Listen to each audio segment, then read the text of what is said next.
Good morning. Here we are, 1 week to go. Well, 1 week and it will all be over, won't it?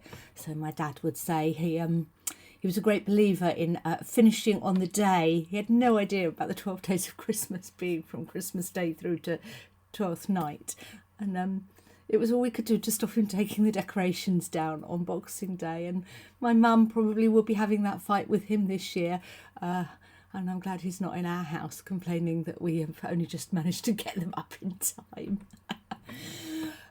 Recording this on Sunday because Monday morning we'll be busy unwrapping presents and celebrating because it's William's birthday. How are you? Can you tell? My brain is going in so many directions. I need to tell you this will be the last Just 5 minutes until the new year, probably the 9th of January.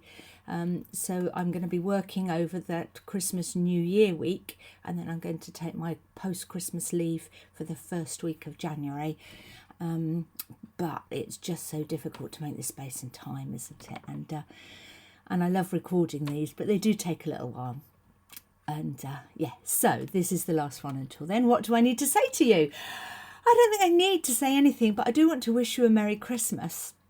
And I want to just raise the flag to the idea that however Christmas is how it will be. And if you're looking forward to it, then I hope you have a lovely one. If you're anxious about it for any reason, then go gently. It is just a day, and the season is far more important.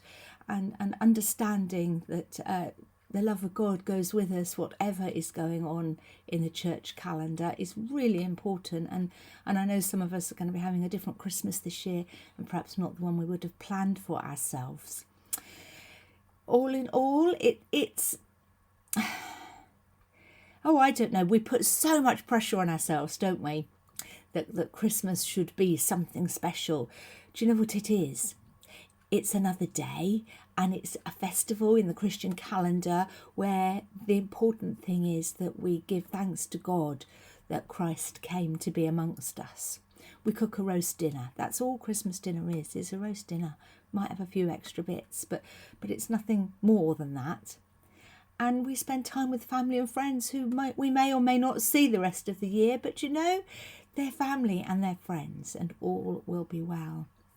And all of that is to say that I never know whether to get really excited for you or whether to come up close and cutch in and say, it'll be all right. We're all going to have the Christmas that we have, and we must remember that we are God's beloved children and he walks with us through this. I've got a lovely poem I want to read, which is a reminder of what Christmas is really about. It's from this book called Sounding the Seasons by Malcolm Guite. And sometimes I find his poems a bit heavy, and sometimes I don't understand them, and sometimes they just hit the spot. So I'd like to read this one to you, which is about Christmastide. It's called On the Edge.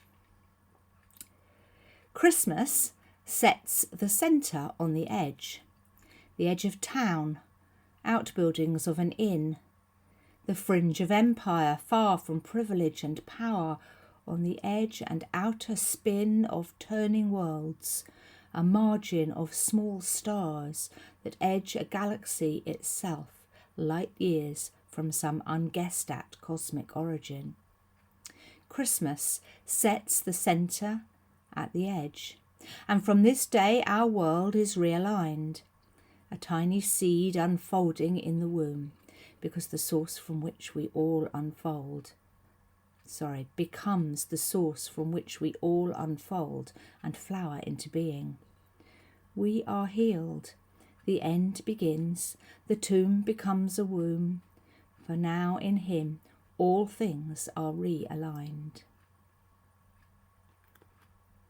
I love that idea that we're being realigned, and this is an opportunity for us to listen carefully and get back in tune with God, and fresh starts, and every day's a fresh start, isn't it?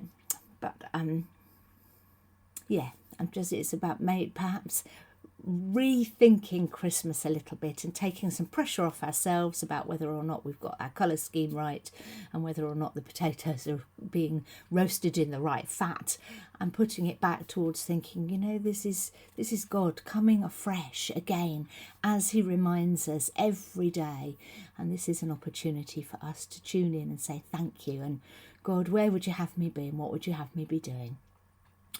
I hope some of that made sense as I rambled on. I do hope you have a lovely Christmas, however you spend it. And you know where I am, and I'm always happy to be in touch. So just because I'm not putting broadcasts doesn't mean that you can't be in contact.